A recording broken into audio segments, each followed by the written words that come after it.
My stepkids declared, "You're just a temporary tenant in this house. Nothing more." I left unpaid bills, packed my bags, and walked away. Their mother had to explain everything, but there was no one left to listen. Hit subscribe, drop your own stories in the comments, and let's begin. My name is Ethan. I am 45 years old, and my life feels like a ledger full of debts no one ever intends to repay.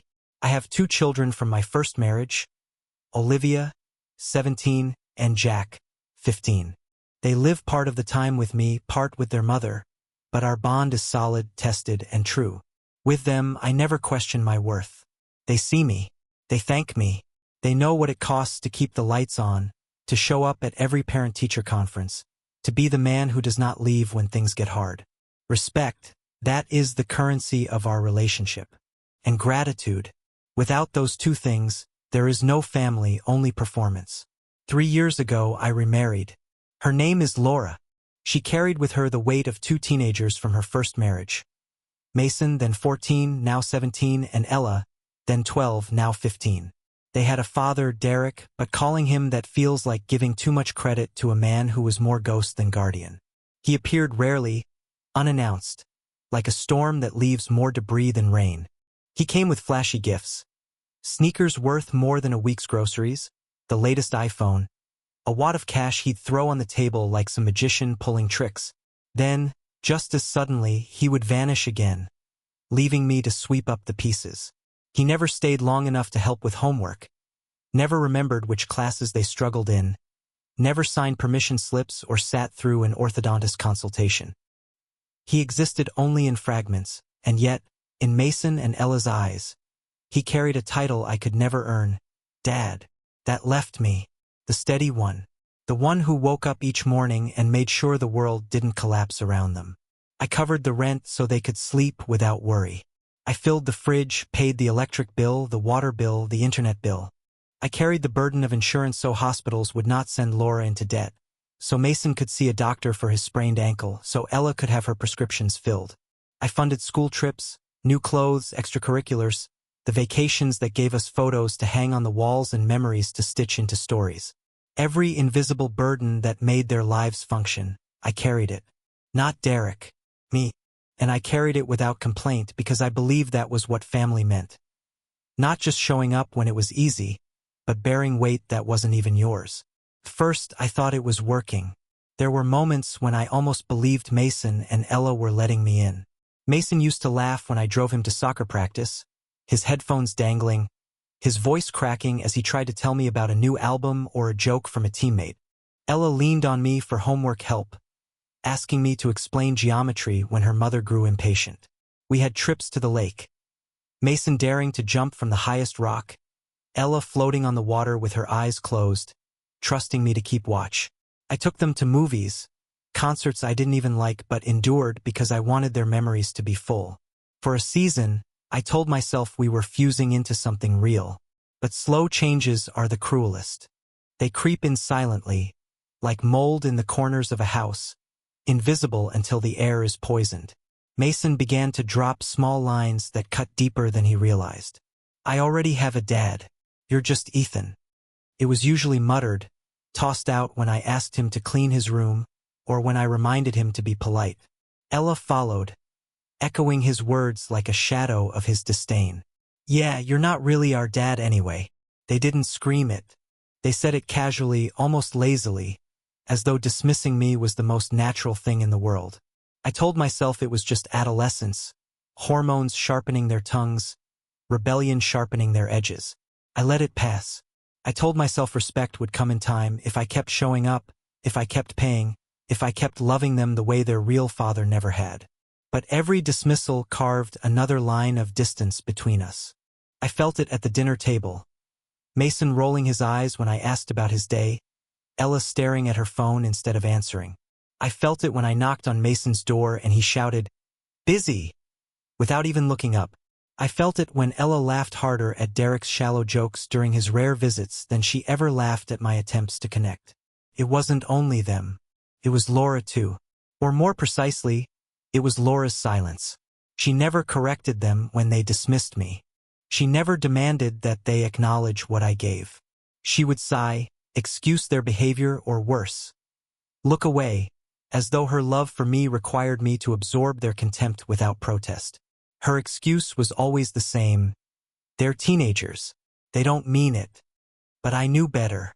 Words matter, especially the ones said casually, because casual words come from truth too ingrained to hide. And as I sat in that house, paying every bill, shouldering every responsibility, watching Laura glance away while her children stripped me of my place, I realized something no man ever wants to admit. I was giving everything and receiving nothing but air. The early signs were all there, but I ignored them. I told myself family takes time. I told myself they would see me one day, that they would grow out of Derek's illusion and into reality, the reality that I was the one who kept them alive, who sacrificed, who carried them. But deep down, I knew I was building a house on sand, and I knew that one day it would collapse. It happened 3 weeks ago. A night so ordinary it should have vanished into memory. Yet it will not leave me. The table was set the way I always liked it. Plates balanced, glasses filled with water, salad at the center, the roast steaming on its platter. Laura sat across from me, smiling faintly, her hand brushing Ella's as she passed her the serving spoon. Olivia and Jack were there too. It was my week with them.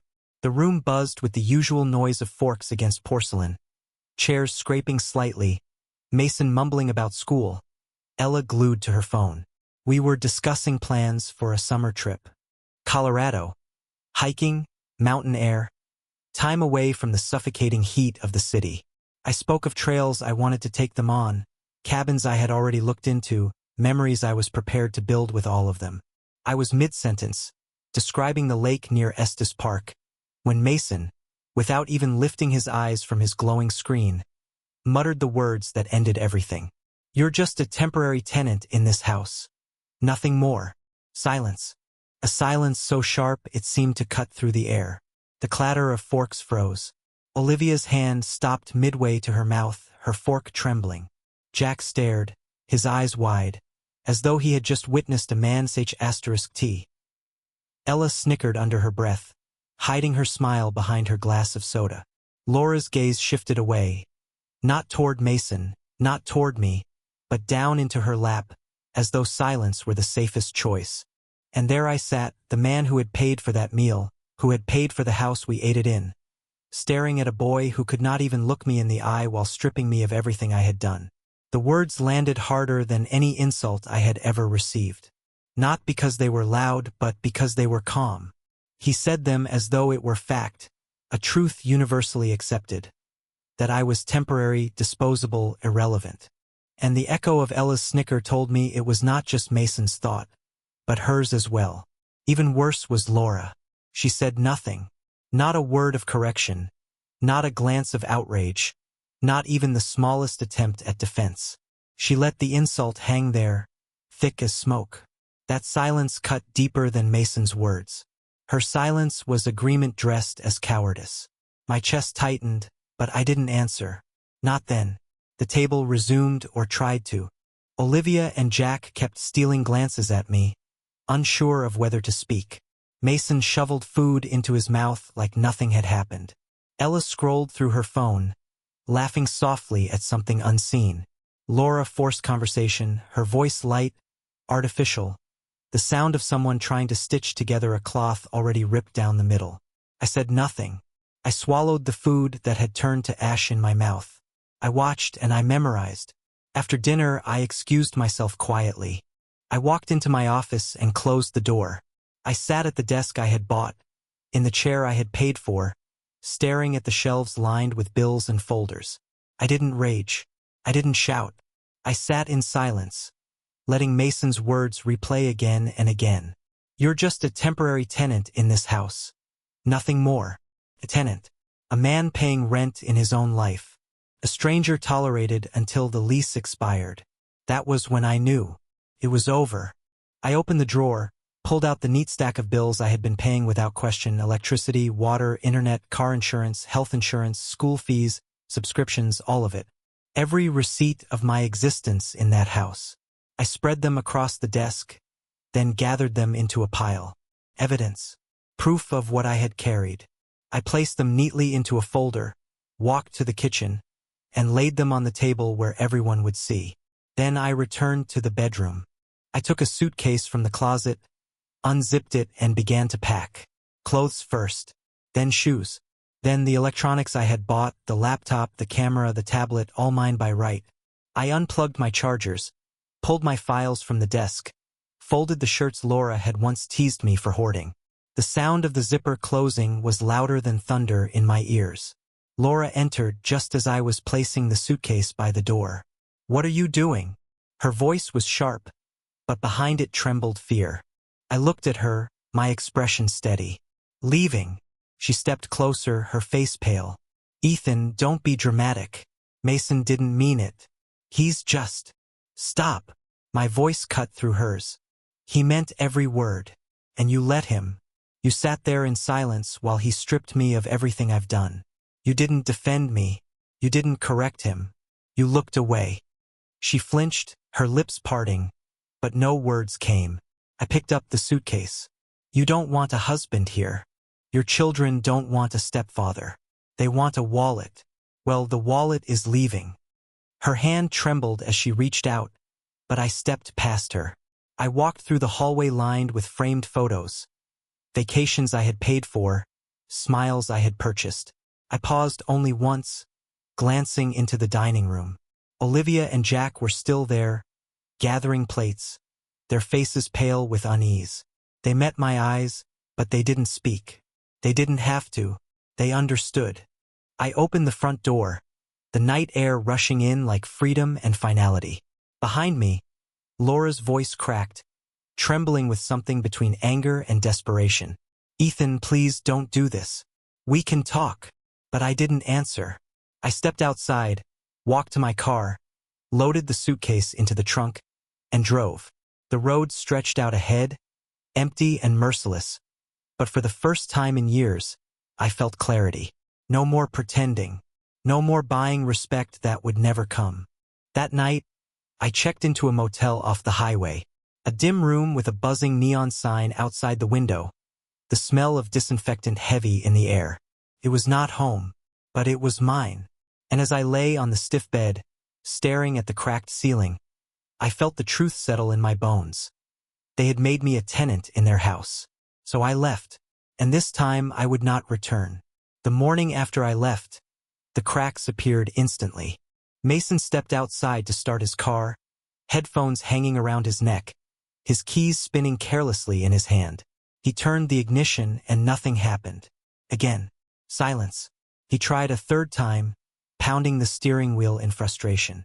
He didn't understand that the insurance had been canceled, the gas card frozen, the safety net severed. He kicked the door, stormed back inside, his voice carrying through the walls. "This piece of junk won't start." Ella discovered it soon after. She flipped open her laptop, scrolling through the tabs she lived inside, but the connection failed. She refreshed, again and again, watching the loading bar circle endlessly until the message appeared. "Service disconnected. Please contact billing." Her cry of outrage filled the kitchen. "The Wi-Fi's down. How am I supposed to live like this?" The text messages began within hours. Mason showed Laura the red notice flashing on his phone, an overdue balance from his data plan. Ella waved hers too, her voice rising with panic. "What's happening? Why is everything shutting off?" Laura tried calling me, again and again. Her name lit up my phone until the screen felt hot in my hand. But I didn't answer. Not once. I watched the calls pile up in silence, then set the phone down. Her voicemails filled with tears, with half-whispered apologies, with desperate promises that Mason hadn't meant what he said. But the words rang hollow now. They weren't mine to correct. She had chosen silence at that table. Now she could live inside it.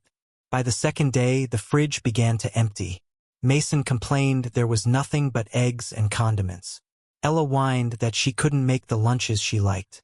They begged Laura to go shopping, but when she opened the banking app, she froze. My deposits were gone. The account had shrunk to almost nothing.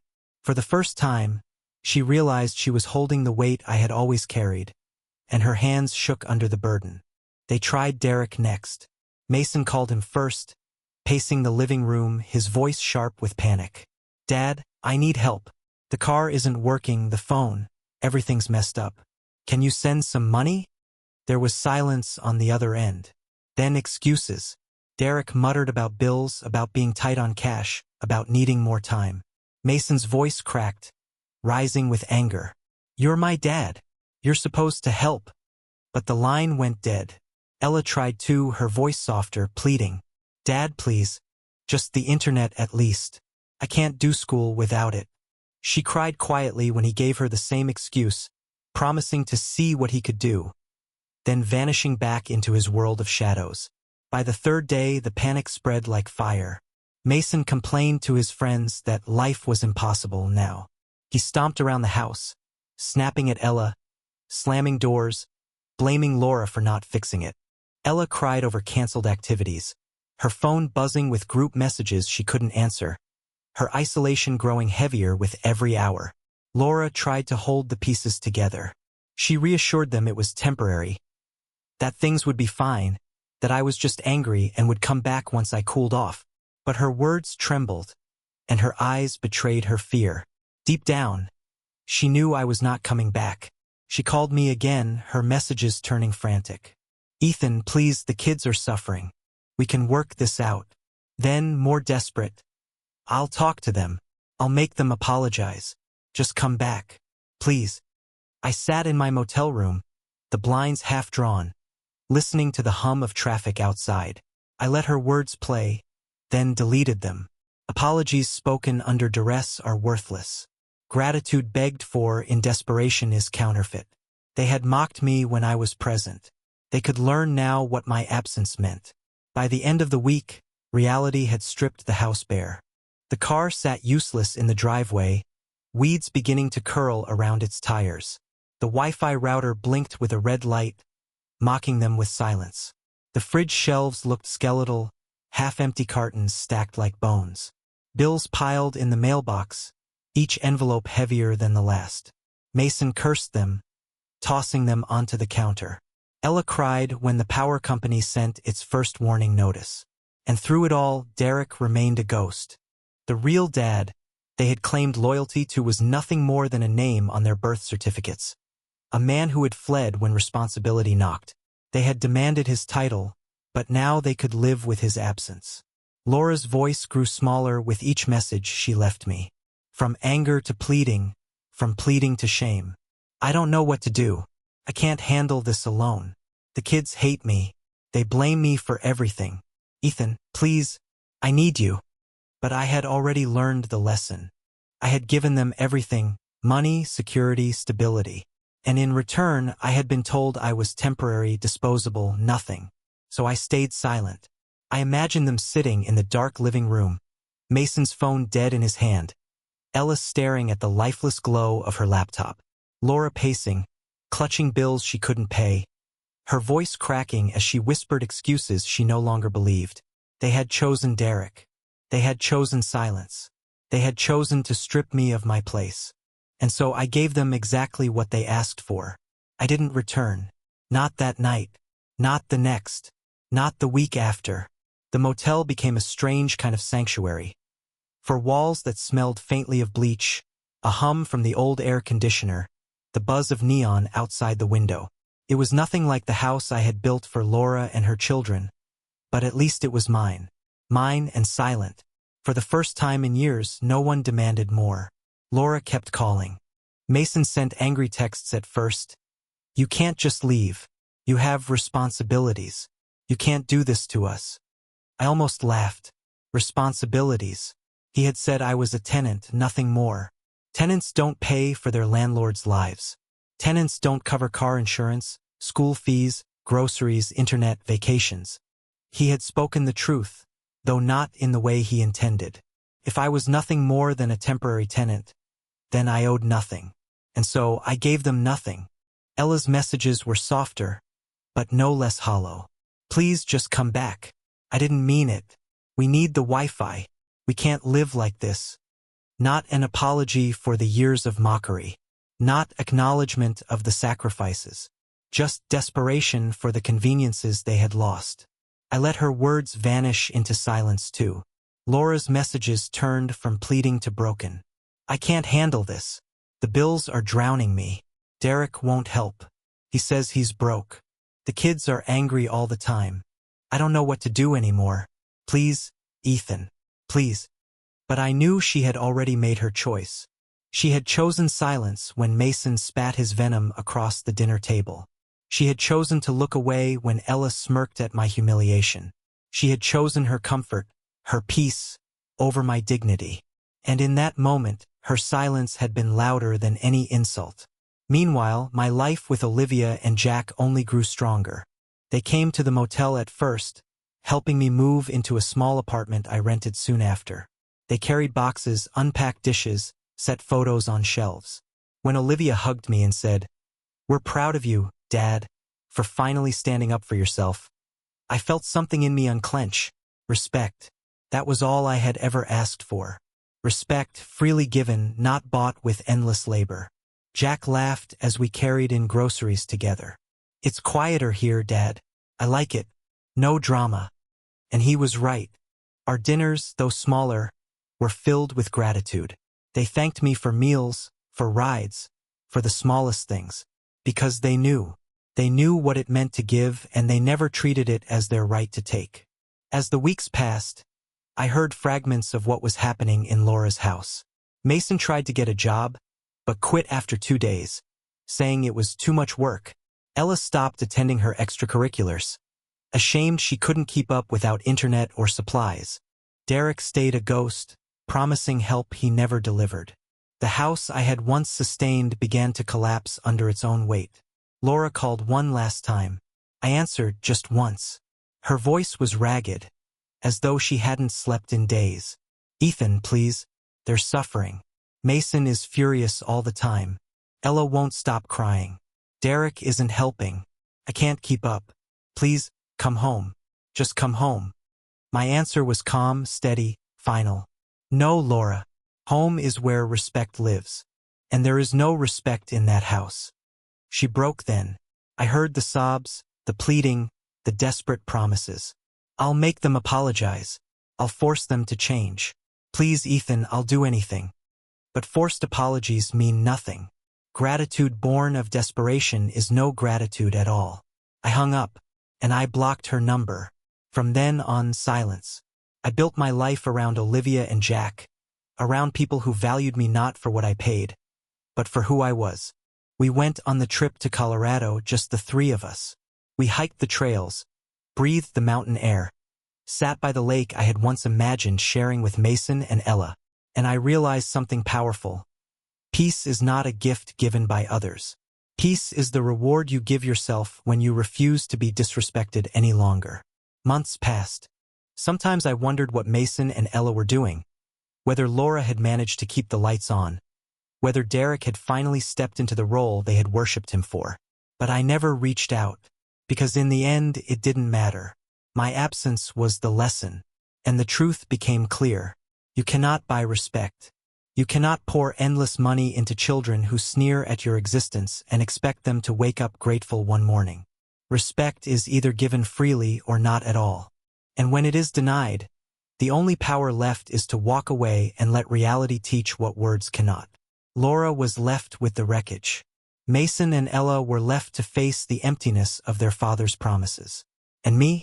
I stepped into a quieter life, a harder but cleaner life, where my worth was not measured in dollars, but in the respect I received from those who truly loved me. Do I regret it? Sometimes, late at night, I hear Mason's words echoing still. "You're just a temporary tenant in this house, nothing more." And I wonder if he ever understood what those words cost him. I wonder if Ella ever stopped laughing long enough to realize the price of her silence. But regret is theirs to carry, not mine. Because I chose respect. I chose peace. I chose to walk away from the prison of ungratefulness. So tell me, was I wrong? Was I too harsh, too merciless in leaving them to drown in the reality they created? Or was this the only way left to teach them the truth? That respect has a price, and I was done paying it?